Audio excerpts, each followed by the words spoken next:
Today, following the PR equivalent of salting the earth, Don Mattrick moves to Zynga. This is CheckPoint.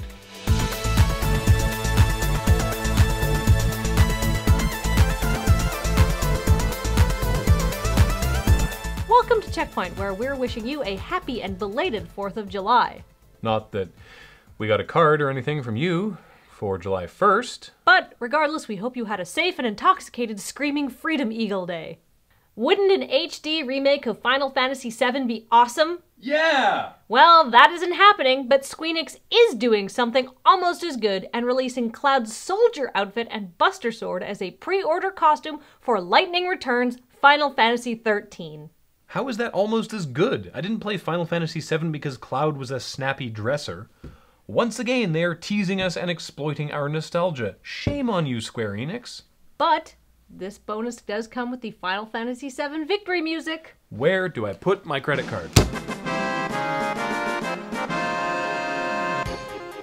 Microsoft is beefing up its online reputation system with the release of the Xbox One. Antisocial players who incur too many blocks and mutes will see themselves segregated from the general populace. Basically, if you act like an asshole, Microsoft's online matchmaking will only match you with other assholes.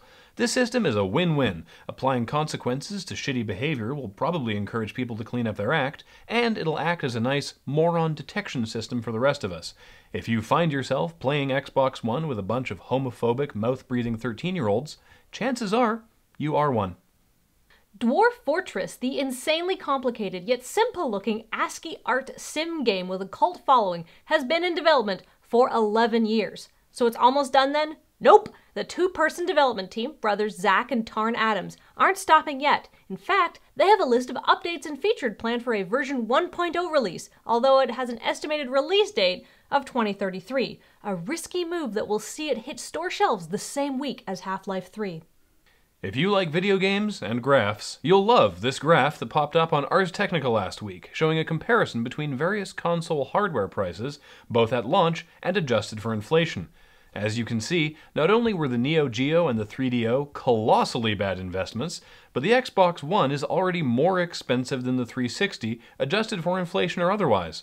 But while we've had good fun ragging on Xbox recently, let's not forget that the $599 US of the PS3 was the most expensive console since the 3DO. Glad they learned from that one. Microsoft's president of interactive entertainment, Don Mattrick, is no more. The career video gaming exec has left Xbox to helm Zynga as its new CEO. While most industry observers were shocked by the announcement, we here at CheckPoint would like to point out that Don, if you can't connect to the internet, buy a 360 and be quiet Mattrick, is an incredibly good fit for a company that is proud that it treats its users like piñatas that spray money if you beat them hard enough. Besides, every single one of Zynga's games requires an internet connection to play, so culturally it's perfect. Really? More Xbox news. Now hold on, there was a lot of Xbox news this week, but technically that was Zynga news. It was about Don Mattrick. Who works for Zynga? There was a huge bit about the Xbox One in the middle of that story. Look, this is just how gaming industry news works. All news eventually leads to Microsoft, Nintendo, or Sony. That Dwarf Fortress story had nothing to do with any of them. Ha! Dwarf Fortress 1.0 is totally scheduled for the PlayStation 6 and the Xbox 360. The 360? Yeah, the Dwarf Fortress developers were adamant they didn't want to have mandatory online connection.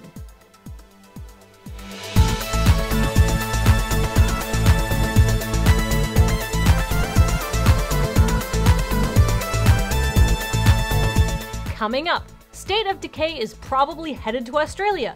They've replaced the game's stimulants with supplements, and as we all know, vitamins are good for you.